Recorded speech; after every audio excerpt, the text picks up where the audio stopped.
my whole life, and I've seen a lot of like stale chiropractic rooms where your face is on face paper and it's like really crinkly, it's kind of old, and like the carpet hasn't been changed in 1972. You know, it just feels stale and inhuman. And when here, it feels like I'm sitting in somebody's living room, that it's comfortable for me. And we want people to feel comfortable also healing with other people. There's some people who haven't had that open bay style of adjusting and they get a little bit spooked. They're like, shouldn't this be private? And the philosophy behind it is that if you are healing in a community, then your healing is amplified. Something also you touched on was that all hitting all the five senses, and that is exactly what we're trying to do here. Like, you walk in, it looks different. That is the site. You're hearing the music, you are smelling all the sprays that we have, the Palo Santo, and when you're having physical touch with a doc who is so present with you, like, we are stimulating the nervous system, and that's exactly what we're trying to do in this office.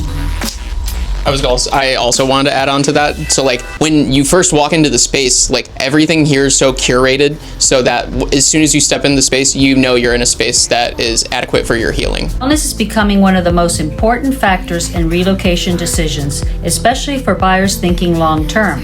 In this conversation, I sit down with a holistic chiropractic team I personally trust to talk about longevity, preventative care, and why environment plays such a powerful role in how we feel and function.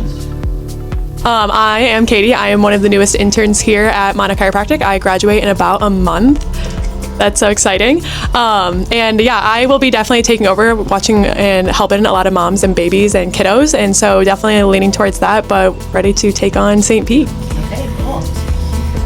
I'm Danny. I'm one of the new interns here at Mana Chiropractic. I specialize in the upper cervical region of the cervical spine. It's pretty huge. Brainstem goes down through the upper cervical spine, so it's like we want to make sure there's no nerve interference in that area. I'm also graduating in about a month, as well as Katie. Okay, cool. So that's great that you guys have interns here. Oh yeah, and I'm really grateful because I came down here mostly because of these people. We went through school together. We went through a club that focused on training the chiropractic art as specific and as often as we could. And we just found out that when you're working with people that you like, life is way better, and people also they reap the benefits of healing when the vibe is really good. And ultimately, it ended in this with the ultimate vibe. Yeah. From your perspective, what is it about St. Pete, the environment, pace, lifestyle that supports wellness in a way other cities don't? I just came from the Midwest, and there is a Midwest vibe of you just solve your problems with Busch Light. and being out here, there is a run club every single day. And then there's raves at the run club. And then there's like different wellness competitions. It is a health forward city. And I know that if I'm going to the pier and I have unhealthy habits, I feel like I'm the outlier. Interesting. I'll even say St. Pete is just full of opportunity, like, for wellness. Like, you look at every corner and there is a yoga studio, there's a meditation center, there is a nutritionist, a dietitian, a chiropractor. I mean, this city is full of chiropractors, and it's really cool to see like how much St. Pete cares about health, and that was a big change. I mean, I'm from Michigan, which is Midwest, and I can agree, like, you're corn fed and you are going to probably drink away your problems, and that is just not the case in St. Pete. I also experienced a very similar thing growing up in the Midwest. Like, I'm from the Chicago area, so during like the wintertime, the vibrational state of like the people and the energy there is like super low versus like being in St. Pete. Everyone's super high energy, super happy, super uplifting to be around, and it's like it's almost very hard to be involved in such a good community of like very health conscious individuals who are always doing things and always striving to become a better person, that you can't like get captivated in that experience as well. About the philosophy of care. How do you define true wellness? And how does your philosophy support longevity and preventative health, not just symptom relief? Your body is already designed to be well. It is designed to be healthy by default. When you're using your phone, for example, and you notice that it's starting to glitch or it's starting to be slow, you're not thinking that something was added to the phone to make it worse. It's something far away from its original design. You're like, oh, it should be faster, or it ought to be faster. So when we feel pain and we feel these things, there is a programming inside of us saying it ought not to be this way. I am farther away from my original design. Chiropractic is just finding those interferences between your brain, which is the control center of your entire being, and your body. You remove the disruption, you remove the interference, and you will have clear communication. So wellness is not adding more of anything. It's just going back towards what you're supposed to be. Can we rephrase the question or re-say the question Yeah, again? sure. How do you define true wellness, and how does your philosophy support longevity and preventative health, not just symptom relief? Yeah, and supporting longevity, I mean, with the nervous system, like us being so focused on the nervous system, if you don't have that clear communication, like Dr. Adam was saying, between the brain and the body, your body's going to continue going into these old patterns and old habits that have been there for a long time, and it'll only get worse. And so we strive to go and remove that so that you can go back into a healing state. As well as wellness isn't just one thing, right? Wellness is also the emotional, it is the mental, it is the physical, and it is also the spiritual. And so if you're not hitting all of those pillars, you're not well. So it's not just one thing too. Yeah. So looking at symptoms, like when someone comes in with a bunch of symptoms, the symptoms are obviously very important because it's the main reason why they came into the office. At least most people think they're like, all right, I have this symptom, I need this symptom solved. When you step back and take like 1,000-yard view at the person as an individual, it's like, okay, so what is the specific cause? Why do you have, all right, so like you have these symptoms, but why do you have them in the first place? And the biggest thing is most of the time, the nervous system is overlooked. And it's like when you look into the nervous system, you could find like the cause of these symptoms. And it's not about like reducing the symptoms, but rather like how is the health and integrity of their nervous system, and what can we do to help their nervous system adapt and perceive life like better. And when you look at terms in terms of wellness, think of it as like going to your dentist. Like you go to your dentist every 6 months and you go and get your teeth professionally cleaned and like looked at by a professional. But like in the meantime, like you still have to go home and floss, and you still have to use mouthwash, and you still have to brush your teeth on a regular basis. It's the same exact thing with like chiropractic. Like you still should be going and running and being activated in your community and like looking into your fitness, and also looking into your diet as well, and making sure that you're like at peak capacity of all forms in your life, not just like, oh yeah, let me go get my back cracked because that will help. You know what I mean? And it's done. Yeah. One thing also I'll add about the symptom part is symptoms are good. Yes. That is your body telling you that there's something going on. And so modern day pharmaceuticals or medicine is just there to remove the symptom. And while like that works and the medicine works, thankfully, it's just removing the symptom and not actually the cause of the problem. And so that's what removing the interference from the nervous system is doing, is it's finding the cause of the problem. One last tack on. PAIN is also an acronym. Tag Jamal Firster. Pain is pay attention inside now. It's giving you an alert. And the easiest analogy is it's a thermostat. And if you're, or it can also be a smoke alarm. That if your smoke alarm is giving you a massive blare in the middle of the night, it's annoying, so you want to turn it off. But it's also alerting you that there's smoke inside of the house. Right. Just like your shoulder, it's like, it's hurting, it's supposed to hurt, but if you had any kind of AC joint separation that was traumatic to you and you didn't have pain in there, then you would reach all the way up to the sky and you wouldn't know, and then you'd further damage yourself. So it's not so much of we're just going to make the symptoms go away, but we're going to help solve the cause so that it doesn't happen in the future. Great. You guys talk about our favorite thing.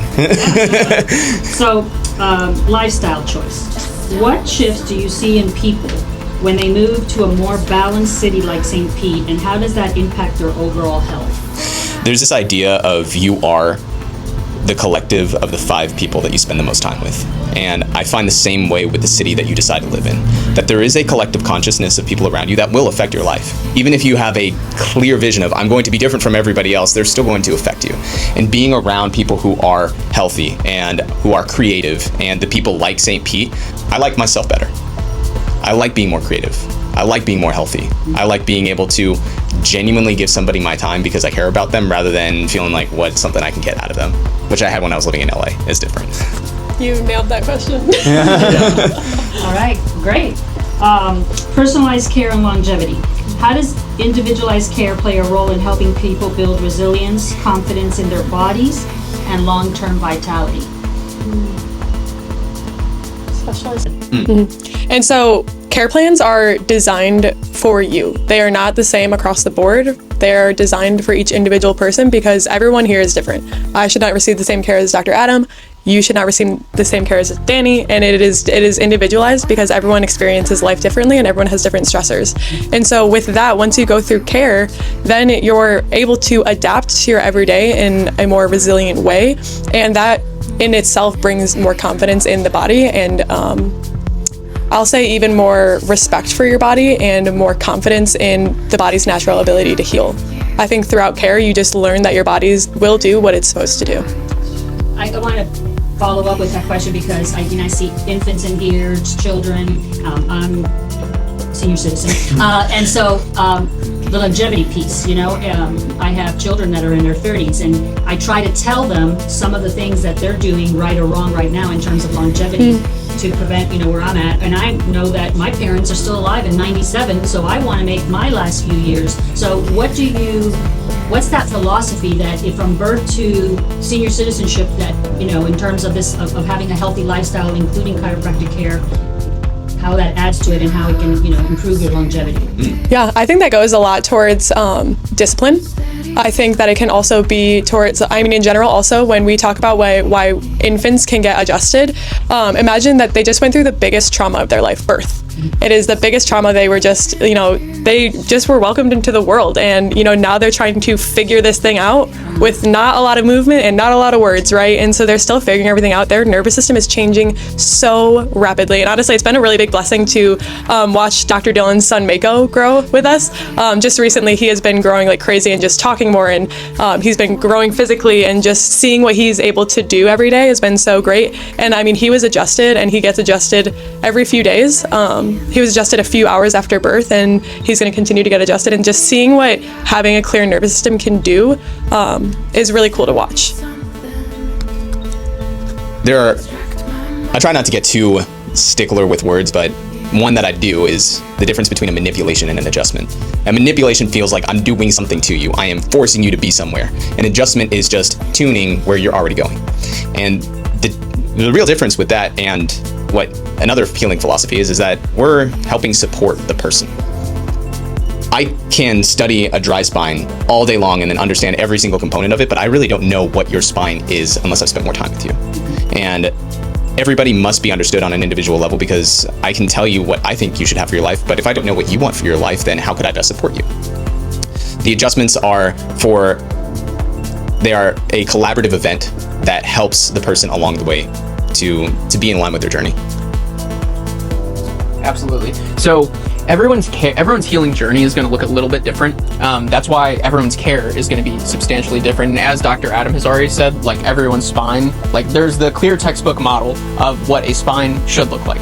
Not everyone's spine is going to look like that. And through care, the practitioner, the doctor, will be able to learn how someone's spine moves or how their spine interacts on a different level with like progressive of care. And the care I receive would not look the same as the care you would receive. It would not look the same as Dr. Adam receives. Would not look the same as a infant who was just born receives. Because everyone's nervous system's a little bit different. Everyone responds a little bit different. So through the care, you could build confidence, you could build resilience, and you could build more integrity of your nervous system.